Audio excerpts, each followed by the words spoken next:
सुजी गुलाब जामुन बनैबा लगी first 2 cup पानी रे 2टा अलैच आ 1 कप चीनी देकिना भल भाव रे चीनी सीरा बने पकेबे।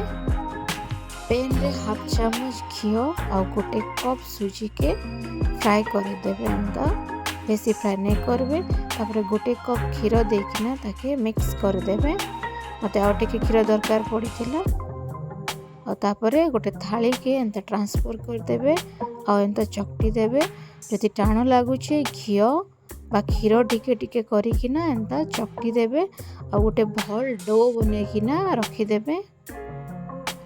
तापरे मुई मिल्क पाउडर 3 चम्मच देकिना आउ थरे चकटी देली।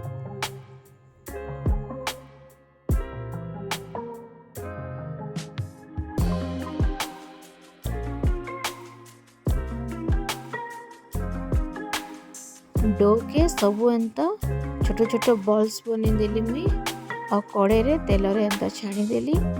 बेसी तेल के गरम नहीं करबे, टिके मीडियम भाव रे गरम थिबार अच्छे।